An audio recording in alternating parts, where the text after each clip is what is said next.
Hello, this is David McNabb with the Creation Corner. This is our second edition. And with me today is Dr. Kevin Anderson, who has a PhD in microbiology. And Dr. Anderson, can you tell us a little about yourself and about your background?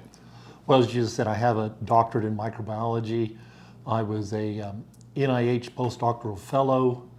I've also served as a research and teaching faculty at both Mississippi State and Arkansas State, and am currently, and also was the director of research for a biotech company. And currently I am the director of the Van Andel Creation Research Center, which is the research facility of the Creation Research Society. Okay, and we'll get into the Research Society here soon, but I'm curious to find out a little bit about what it was like being a creation professor in a secular university. Well, clearly, especially when you don't have tenure, you have to do what, in all honesty, most conservatives, whether you're a creationist or not, have to do at a secular university. You have to kind of stay quiet. You have to Low not profile. be, low profile, not be overly expressive of your views. Now, I was fortunate enough that I was in a setting where, without saying anything, I could still make it very clear to students that I was a Christian. And I had more than one student that would come in to ask me about my Christian faith because they could tell I was a Christian just by the way I presented myself, just by the way I approached everything.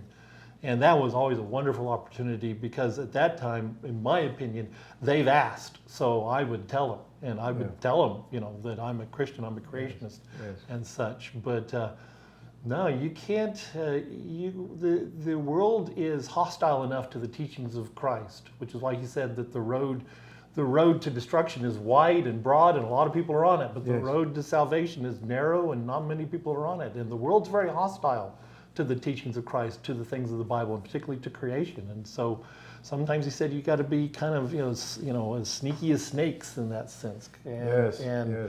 I think what he kind of meant by that is there are times you just need to be kind of quiet and stay where he's put you without necessarily bringing undue persecution to yourself. And so there were people that knew I was a creationist, but it wasn't something that I broadcasted. It wasn't something I went around challenging people on. I've had professor friends that do that, and they weren't teaching after a while. Correct or not, I'm not saying that justifies what the universities would do, but that's what would happen. And so, okay, now where are you? Did you have an evolution unit that you had to teach the students? No. In fact, I specifically would just skip that because my argument was that they don't need this information in order to understand what they need to understand of membranes and the metabolism and the genetics. They don't need all the evolution gobbledygook in there. In fact, I would say that it just confuses them. So people would say, well, how do you teach biology? I teach microbiology. I teach genetics without evolution. Very well, actually. You teach it very well. You don't get them all confused with all the nonsense that brings in. Right. And when and how did you get involved with creation science? Well, I grew up in a Christian home, so that made me, shall we say, at least receptive to the ideas of creation, the ideas of Genesis is true, Genesis is factual, Genesis is historical. But when I went off to college, had I really encountered scientific information that would have directly challenged that, then there's the possibility that I might have said, well, as a scientist, I got to really take this seriously. And I took everything that I was taught seriously, but the interesting thing is I never encountered that. I have peers that talk about when they went off to college that, the acid of evolution, that was just so overwhelming. And I'm like, did you take classes I didn't take? Because you know what? I took a whole lot of biology classes because that was my major. And I didn't get any of this stuff, at least not the way you got it, because for the most part, when they were teaching me, I was sitting there saying, yeah, but there's this problem and this problem and this problem. I took 2 evolution classes as an undergraduate just simply because I wanted to learn, not because it was part of my major. In fact, my major professor was like, well, what are you taking these for? I just want to learn evolution. And I was very clear to the professors I was a creationist, and they were kind of intrigued I was taking their class, but they were, courteous. I wish we could say the same today, that they would necessarily be courteous, so that's how things have changed perhaps. Right. But at the end of those classes, these are college level evolution classes, I can very clearly remember even to this day sitting there looking at my notes, preparing for the finals and thinking, where is it?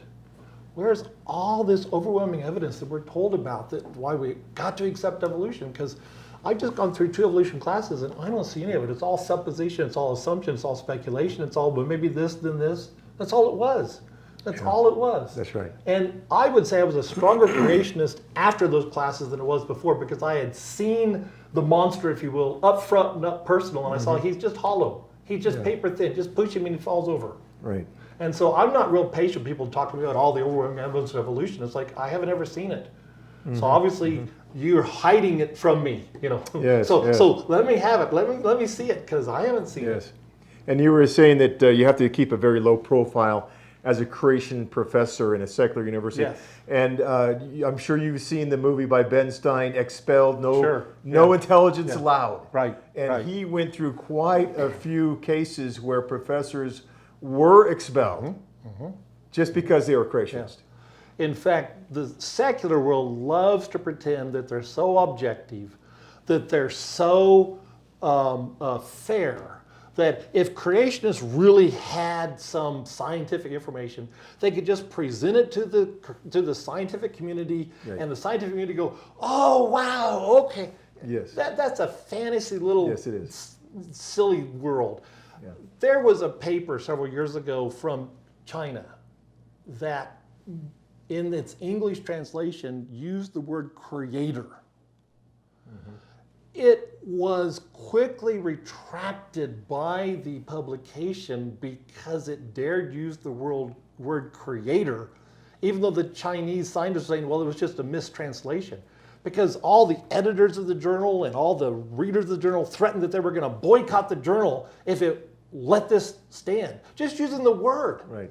So that's objective. Yeah. That is what you're saying. If we just went to the scientific community and just presented our information, they'd go, oh, wow, there's nothing objective about it. Not at all. And they're really at the point of being paranoid. Oh, absolutely. About Yeah. creation challenging them in any way. Well, that's why you see them, they seek political, judicial protection. Because what they're trying to achieve is to give evolution a scientific credibility that's never earned through the court system.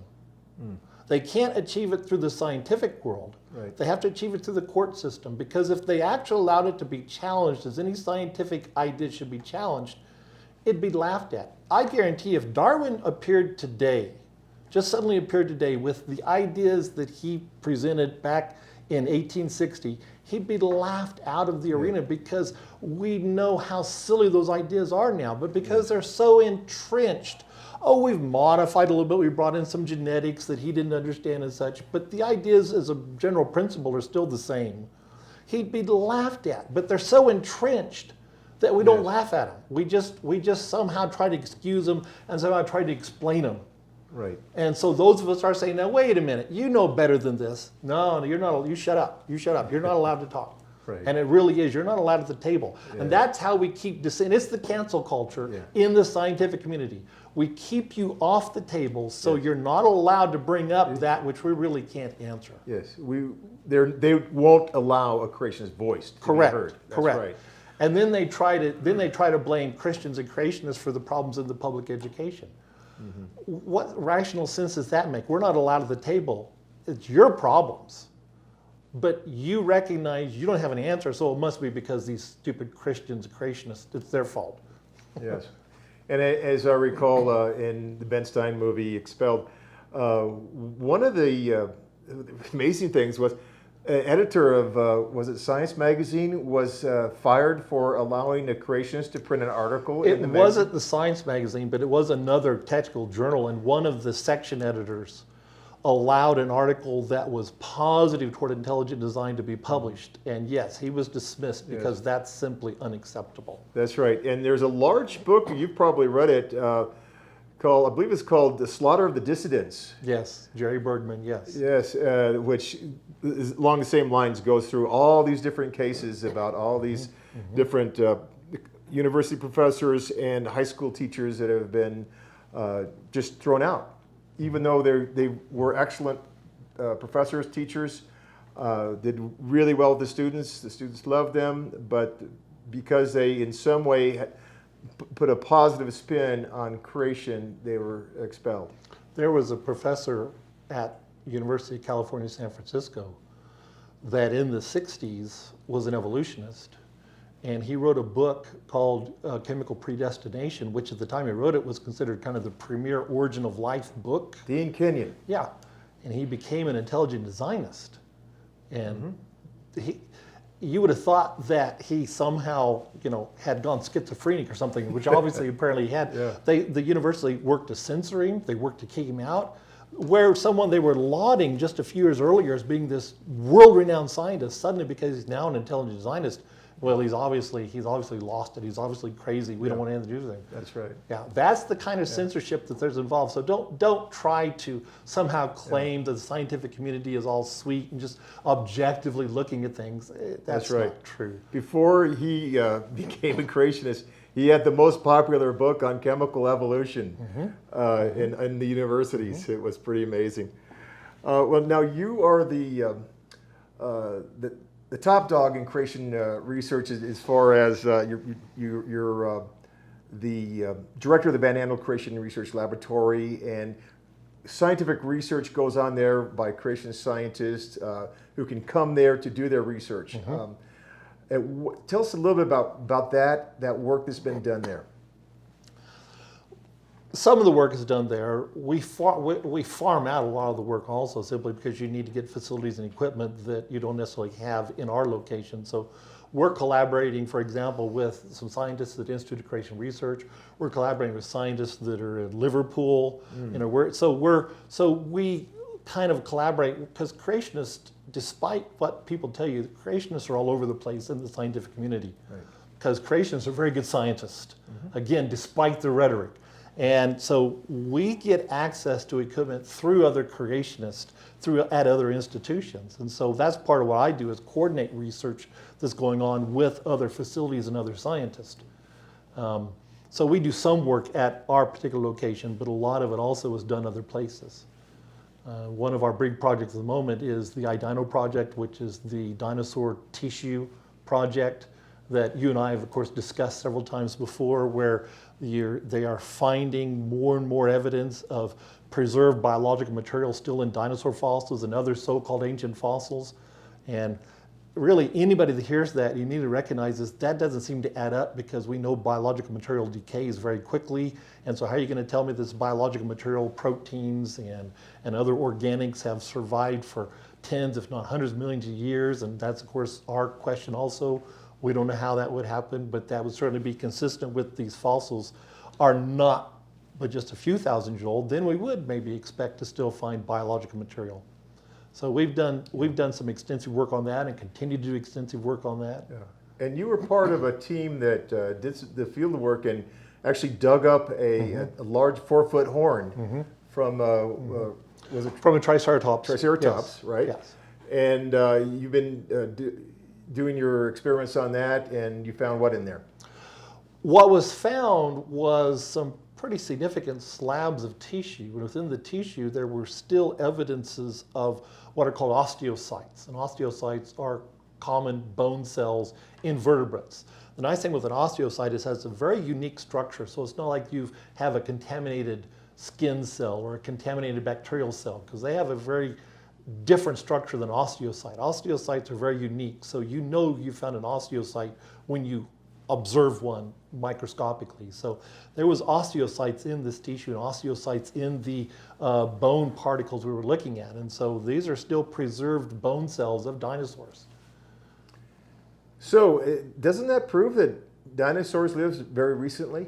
Well, we would, at least using more proper scientific terminology, we would say it is consistent with the argument that dinosaurs lived very recently, and highly inconsistent with the argument that dinosaurs died out almost 70 million years ago.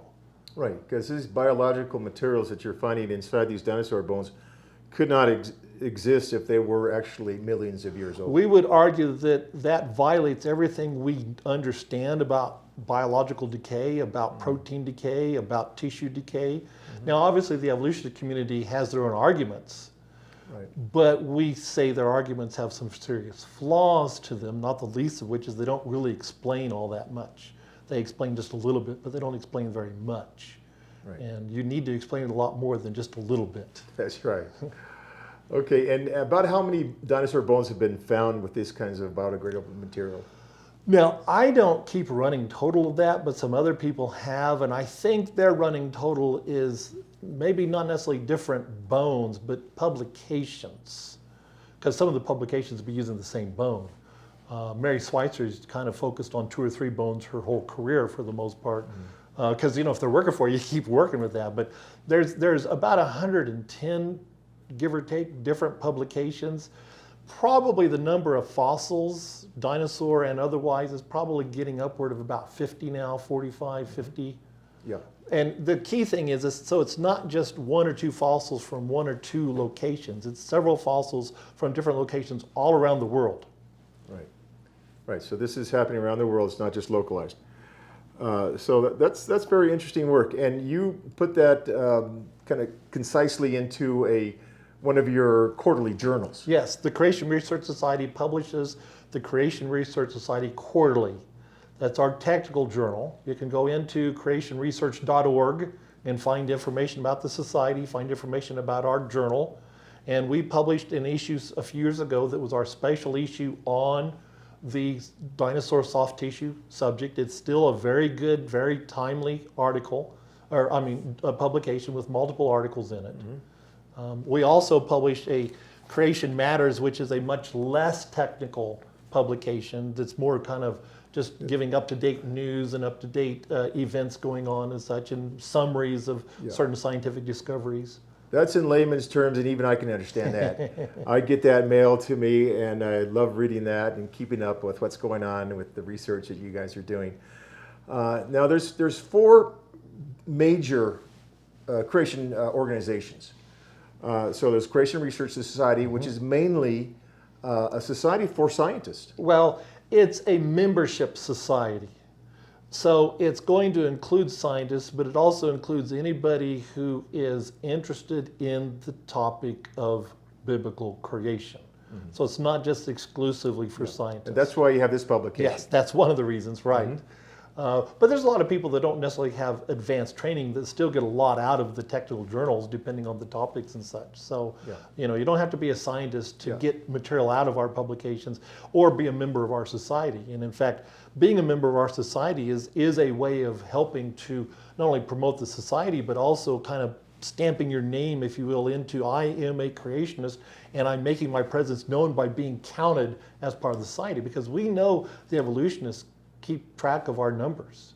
And if our numbers started suddenly to go up, it'd scare them to death. Yeah. So, join the Creation Research Society and scare the evolutionists to death. I've been a member for a long time, and I love getting the publications. I even try to wade through the scholarly journals that you put out, the Creation Science journals. And I get about half of it. And I start to feel like, hey, maybe one day I can really be a scientist too. But it's really interesting stuff that you're doing. And you're the only organization that is putting out that high level of scientific information. There are other organizations, obviously other creation ministries that do science, but they do other things in science. We do science. Right. That's all we are. We jokingly say that research is our middle name. Literally, that's what we do. Research is what we do. Yes. And you have about 600 members with advanced scientific degrees, is that right? That's right? Give or take, And 700 members with advanced degrees, and then obviously several hundred members that are just, they may have degrees but not advanced degrees, or they may not have degrees at all, but they just want to be part of the society. Right, okay. And you're the oldest creation society in existence. We're really the oldest major creation ministry in existence. There's 1 or 2 that might predate us, but how active they still are might be a bit of a question. So, we date back to 1963. 1963. So we celebrated over 50 years now of active research and publication. Yes. And the creation movement really got started in '61 with the book on the flood. Right. Henry Morris and John Whitcomb's Genesis Flood. Right. I mean, there's very good books that predate that, but it's like the publication of their book is what began to kind of bring things to a real blending, if you will, and people began to become much more aware of that there's interpretations, there's ideas out there that don't necessarily just immediately fit into the Darwinian evolutionary scenario, that are very scientifically functional, scientifically based. And so during the 60s, you saw the growth of what would be called the modern creation movement, and then in the 70s and 80s, it just exploded. Yes. So the Creation Research Society then was the first to really pick up on that and get going with promoting creation science on a scientific level with Dr. Henry Morris and Dr. Whitcomb. Were they part of the Creation Research Society at the very beginning? Yeah, Dr. Morris was one of the early presidents of the Creation Research Society. And in fact, it was the Creation Research Society that began to get him to think about that he'd like an actual in-house institution. And so that led then to the formation of the Institute of Creation Research. So we jokingly say sometimes we're the parents of the Institute of Creation Research, because it kind of manifested, the idea kind of manifested itself as the society began to grow. And then, of course, Answers in Genesis really kind of sprung out of Institute of Creation Research, so we jokingly say we're the grandparents of Answers in Genesis. Yes, okay. Excellent. I just hope we don't act like grandparents sometimes. All right, you little whippersnapper, come back here. Now, the Creation Research Society has been located just north of Chino Valley, and they've got their book repository there and their lab there and your office. And the operational center. Yeah. We centralized, it was a slow process, we centralized everything a few years ago, where all the operations of the society are now done out of the Chino Valley facility. Okay, and now that's all going to be changing soon. Tell us about that. Yes, we are preparing to move down to the campus of Arizona Christian University in Glendale, Arizona. And that will happen sometime, hopefully this fall. We have reached an agreement with them, and we are in the process of renovating one of their buildings now on their new campus. And so we will be moving down there to give us a more high-profile location, to try to give us an area that is more easily accessible. For some reason, people coming in from out of state seem to think that Chino Valley is not necessarily the easiest place to get to. I don't know why they think that. You have to wade through the cow patties. So Chino Valley is a great place to live, but it's not necessarily the best place to have a ministry that you want to have as a high profile where people can see it and get there easily. So, right. So we're hoping this move. You're getting out of the sticks and you're going into the high profile urban society. Yeah. And that will give you a much higher profile, I'm sure. Yes, that's part of what we're hoping. And then, of course, being on a Christian university campus, to be able to much more personally interact with students, much more have an impact at that level, and then the parents involved in that, and of course then the churches that are sending students and such. So we're hoping it kind of spreads from there. So we're really looking at trying. One of the problems of being focused on research is it's not very high profile. So even though we date back over 50 years, we're not as well known as the other ministries because they do more high profile than we do. Yeah. Well, we're hoping this move will increase our footprint, if you will, increase our presence. And so while our focus is still going to be research, it's going to be research in what we hope is a much more public way, a much more publicly demonstrated, a much more publicly dispersed manner, so that people will become much more aware of what the society is doing. We're not going to be quite so much the man behind the curtain anymore. Okay. You know, Answers in Genesis a number of years ago did an article on their website where they basically said we were the man behind the curtain. We get all our information from them. Well, they don't get all their information from us, but their scientists are members of our society, see? So that's how it works. So the society does a lot of the work that Answers in Genesis then promotes. Okay. Now, you've done two debates up here that I know of, and since you've been here, are you going to be doing I barely would call them debates myself, but that's a different story. Do you think you'll be doing some debates when you get down to I hope so. I hope so. I enjoy debating simply because One of the advantages of a debate is suddenly they can't push you off the table any longer. They can't bring a judge in and say you got to be quiet. They can't throw some document at you and say you can't say this or say that. If we're in a forum where I am debating somebody, guess what? I get to lay it out there, and they can't stop me. And once you start laying it out there, people are just flabbergasted. Just flabbergasted. It's stuff they've never heard before. That's right. I was at a debate at University of Mobile, I believe it was, or Southern Alabama, one of those two. It's been so many years ago. And I was laying out some genetic stuff that the poor evolutionists, they'd never even heard of before. They were just boggled. And I had students come up to me afterward, and they're like, we're in genetics classes, and we know what you said is true, but we've never heard this before. And for 20 minutes, I sat there on the blackboard and did a creation genetics course.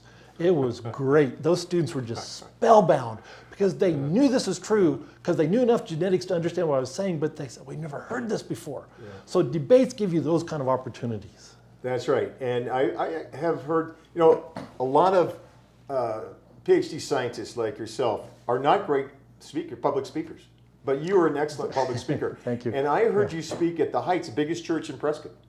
And you got a standing ovation, and that was very impressive. Yeah. So you are an excellent speaker, as well as being a high-powered professor and distinguished scientist, which is amazing credentials. And I hope that you will have a lot of opportunities to continue speaking at large churches where a lot of people will be able to hear you. Large churches, small churches, I speak at all of them. Yep, that's right. How many speaking engagements do you do a year typically? It really varies, and obviously they're way off this year, of course, as you would expect. Right. But on a given year, I probably somewhere between half a dozen and a dozen. It depends. Okay. Yeah. And the Creation Research Society, they have conventions, or do they call it a convention? It's a conference. A conference. That's the word I was trying to think of. Yes. And where the creation scientists can come and present the research papers that they've been working on. Yes. And tell us a little bit about that. Yeah, it's really become very popular to come to because, first off, you get these creationists together, they just want to gab, they just want to talk all the time, so they love getting together. So our conference gives them a forum of getting together, and they just enjoy that. And then it's the ability of getting together to discuss what we want to emphasize is new stuff, not things you've read in a textbook, 10 years ago. It's new stuff. What's the cutting edge? What's going on right now?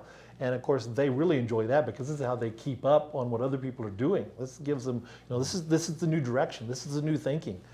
And so that's made it very popular as well. And we, of course, unfortunately had to cancel our conference this year because of the virus situation, but we're looking forward to next summer, everything being able to move forward. We will be holding the conference at Arizona Christian University. So great. I can even come to that one. You can even come to that one. Because you've been having all these conferences back east. Yes. Or I couldn't get to. Yes. So that'll be really nice and accessible. Yes. For us Arizonans. Yes. And how did you personally get involved with the Creation Research Society?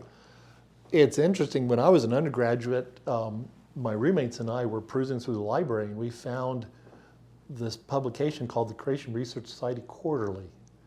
And we thought, wow, this is interesting. So I looking through it and realized it was promoting biblical creation from a scientific perspective. And then we read about that it's published by this organization called the Creation Research Society. We'd never heard of any of this before.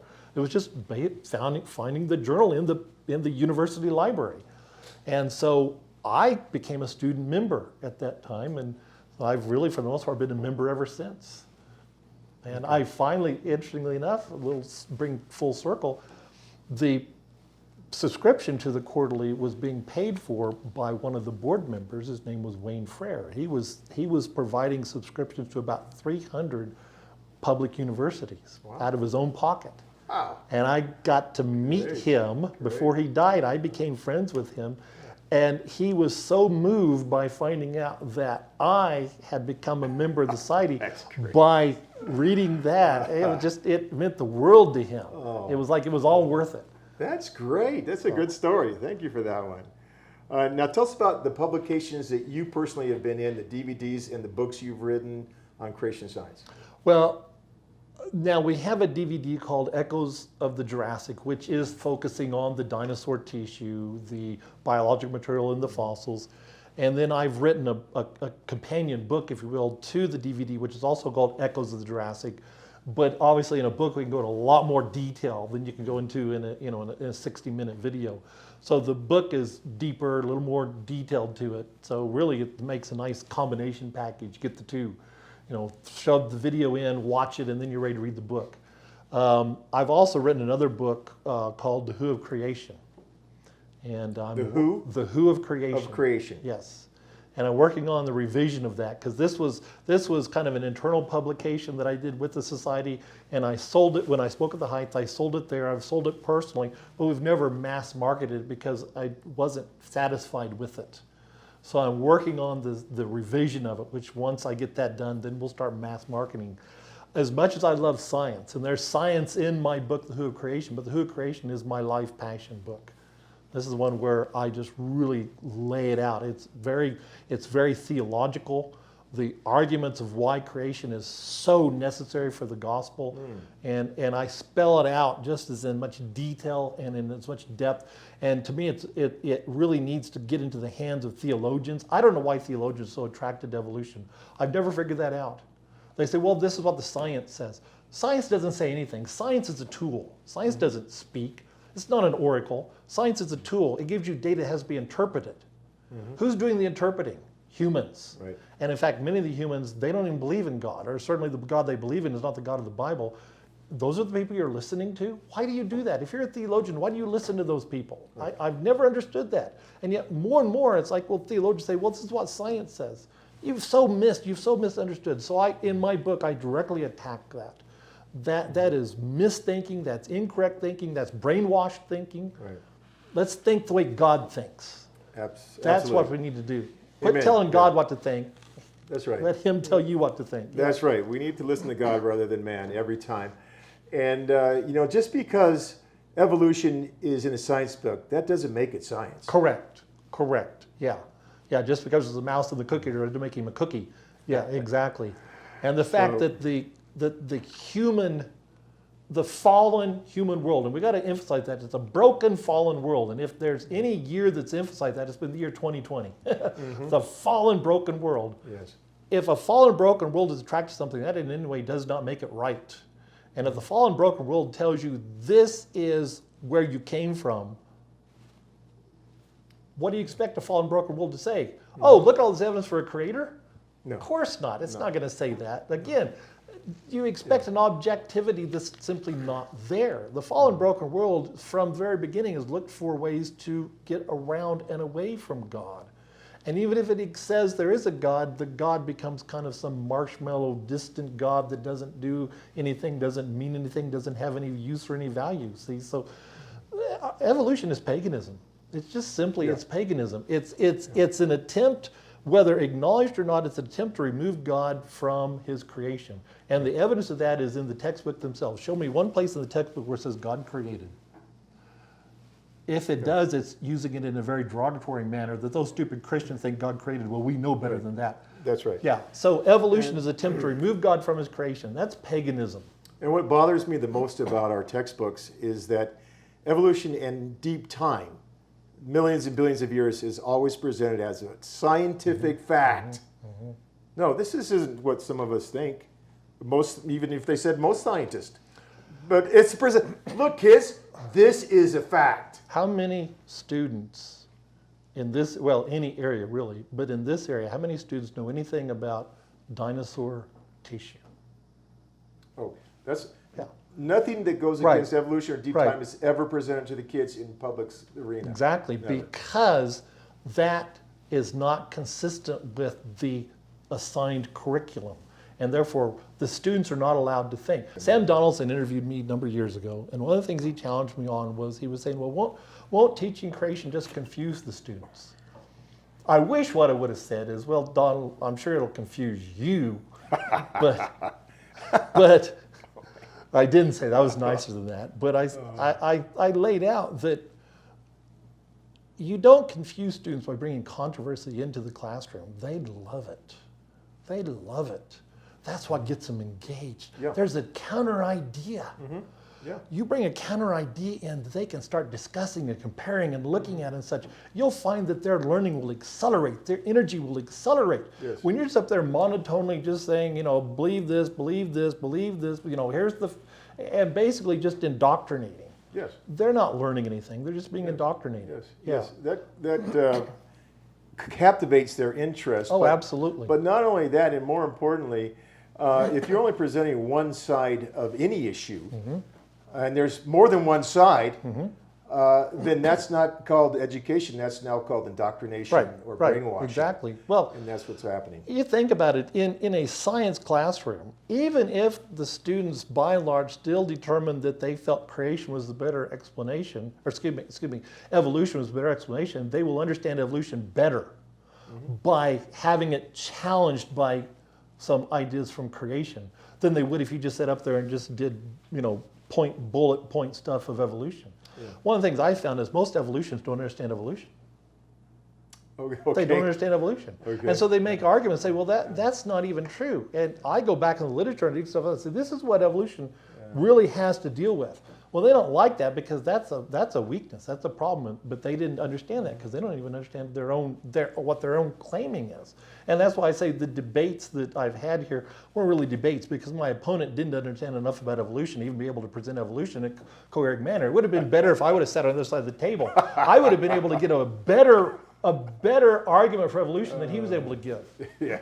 Well, you certainly destroyed him, and it was kind of a pathetic situation. But it was extremely pathetic. And then I see him publishing in the Courier all the time, and it's like, you should be so discredited. You ought to go hide yourself somewhere. Jeez. Right. Now, okay, I just want to review the publications you have authored. And that's Echoes of the Jurassic. That's both a DVD and a book. Yes. And then this other book that you just mentioned that you're going to be promoting, haven't been so far. And that's called The Who of Creation? Correct. Okay, I want that one. Okay, you owe me one. That's the one I want right there. Because that sounds like a real good one. Now, you've authored quite a few articles, right? Right. I have a number of articles both in the quarterly and obviously in Creation Matters, as well as in the scientific literature itself, of course. But yeah. So that's really your main body of work, is these various scientific articles. Yeah, that's what most of my career has been, is writing scientific articles, yes.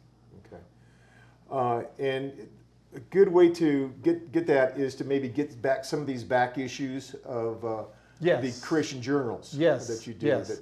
If you're a member of the society, you can go online and you can access all the publications, all the back publications. Okay. So you don't even have to buy them. You can just go online and look. Right, if you're a member of the society, online. right, yeah. Okay. In fact, I think even if you're not a member of the society, you can get some of them anyway, yeah. Okay. So. Is there any other work that we haven't talked about that the Creation Research Society does? Well, we also are doing what we call eKinds. eKinds is another project, kind of like iDino, in that it's being done by a number of participating scientists. The focus of the eKinds is that the creation model, in general terms, says that when the animals got off of the ark, and they now are exposed to a totally different world. It was not the same climate, not the same temperature, not the same food source that they were necessarily used to in the pre-flood world. They either had to adapt or die, and a lot of them died. But as part of their adaptation, they changed. And we would argue that, for example, that tigers and lions and jaguars and mountain lions such all came from the same original created kind that was on the ark. Well, that kind of diversity requires some very interesting genetic events going on. And we understand a few of them, but don't understand all of them. And so, no, we don't believe in evolution the way the evolutionists want to say evolution is just change, which that's kind of a cheat because it's adaptation. It's not just change. Everyone's going to agree with change. Yeah, but change doesn't tell you anything. Scientifically, to say change is meaningless. That doesn't tell you anything. That's right. Adaptation at least carries with it the context that means the animal is morphing itself in a mechanism, in a process that's allowing it to survive better where it is. Okay, so at least the term adaptation has more of a meaning to it than change. Change means nothing. But you see, if you're in evolution, you should say change. You don't have to argue anything. You don't have to defend anything. And so they really use it as kind of a dodge. It's like trying to nail Jell-O to the wall. They don't have to defend anything because there's nothing to defend. It's change. It's just change. But what they're really arguing is universal common descent, that dogs and cats and horses and bears all share a common ancestry sometime in the past. And we share a common ancestry with all of them sometime in the past. You keep going back, then we share a common ancestry with reptiles sometime in the past, and we share a common ancestry with fish sometime in the past. You keep going back and back and back. Creationists say there's been a lot of diversity that's occurred, but not from a common descent process. In other words, cats have always been cats, and horses have always been horses, and bears have always been bears. There wasn't some point in time where some creature evolved into a dog or a cat or a bear or a horse. Right. But we certainly recognize diversity that's occurred within horses and within cats and within dogs and within bears. And in fact, genetically, we're finding even more and more of that there's a very inner genetic relatedness of bears, for example. And a lot of bears can interbreed. Yes. They just don't because they're geographically isolated. Yes. But polar bears and grizzly bears can interbreed. Yes. Grizzly bears and brown bears can interbreed. See, so that demonstrates what we're talking about as far as this brings us back to that common original kind, bear kind, and that common original cat kind, and that common original horse kind. So the E-Kinds project is really a study of the diversity that could occur fairly rapidly, starting with original created kinds. Right. Okay. And which gets back to biblical history that says there was original created kinds. Correct. And then Not species, not the same thing. People get that confused. Right. Species is man's classification scheme, Yes. thousands of years after creation. Kind is God's classification scheme at the time of creation. Yes. Not the same thing. right. Yeah. So if there was a original created kind of dog, and then now there's 350 kinds of dogs. Yeah, That's in fact, just this natural the- variation that occurs within the gene pool of that original yes. kind. Yeah, the original kind of dog probably was closer to what we call a wolf. Yes. And we genetically can identify that. Yes. That's right. Yeah. So we're going to be wrapping up here real soon. But tell us, what do you see any hope for the public education system? Because it seems to be so ingrained. Not a lot of hope. Not a lot of Is there hope. anything we can do as Yeah, Christians? go private. Go private and Homeschool, parochial school. Yeah. Yeah. The problem is the public school system has become so controlled by people who have no interest in promoting anything godly, no interest in controlling anything that would be created related, God related, creation related, biblical related, and you're going to fight that the whole time. And I hate to say it in a sense because we're the salt of the earth. And so it's good to have Christians heavily involved in their public schools, but unfortunately, we haven't gotten very far in doing that. And there may come a point in time where we just say, well, maybe it's time we pull out. yes. And I spent a lot of years working in the public school system, and it really was just beating my head against the wall. Yeah. Well, I've spent my whole career up until I was working for the society in public state universities. Yes. And I know what goes on there.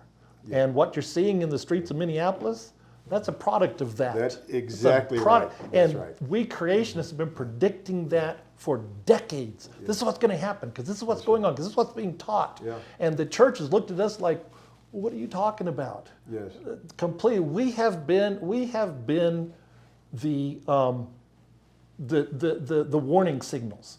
We have been the ones that have been trying for decades to try to say this is where things are going because what's being taught, because how it's being taught, because of the total denial of the Creator.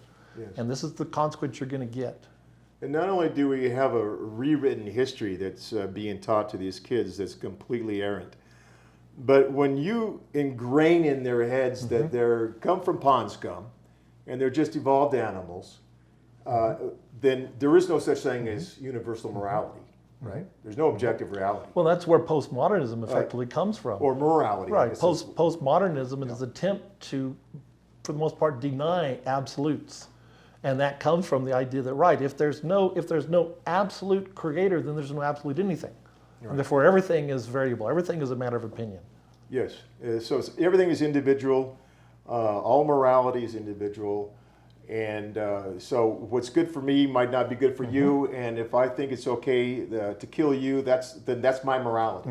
In fact, what I would call postmodern Christians, if one could even correctly mix the two terms, which you really can't, they view the Bible the same way. The truth in the Bible is what I say it to be. So if I want to kick out this chapter, if I want to deny this, then that's okay. Because the Bible has no more authority to them than any other written document. Right. And that's a logical outcome of the teaching of evolution. It is, absolutely. Absolutely. And like you say, that's what's happening right now. That's in our cities. Right. Which is such a sad commentary on our education system.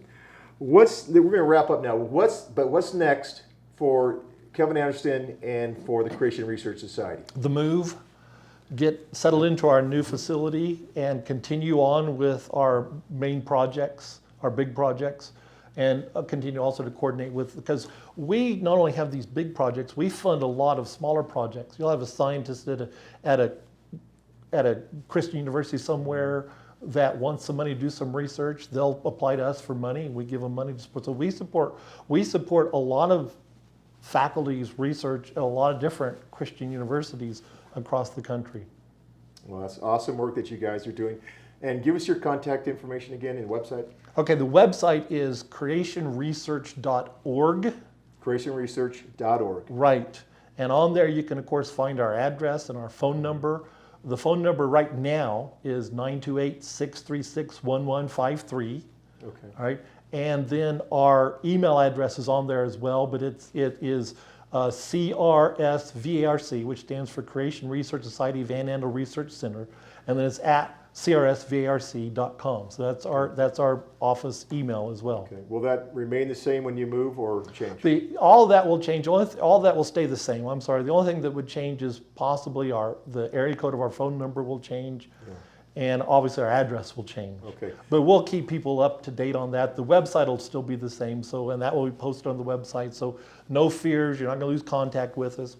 We certainly don't want you to lose anybody to lose contact with us. And lots of good information on the website of Creation Science. If you wanted to write a paper, you're a student, you want to write a paper, sure. You can go to the website and get that information. Yeah. Right. On In fact, this is a good publication for a student to write for. If they have a topic that is passionate to them, they want to try to explore and fill it out a little bit, the Creation Matters is a good place for them to start, because we're not necessarily looking for PhD level technical material. We're looking for a good discussion of a particular topic. Okay. Well, Dr. Kevin Anderson, it's been great talking with you today. We've got a lot of good information here about the Creation Research Society and about yourself and what you've been working on for many, many years as a creation scientist yourself. And this society I want to recommend to everyone. Go to creationresearch.org and check it out. Get that information that if you're thinking, well, I really would like to look into this and find out more about creation research, creation science. This is a great website to take advantage of. Go to creationresearch.org and check it out. Thank you so much for joining us on the Creation Corner today. God bless.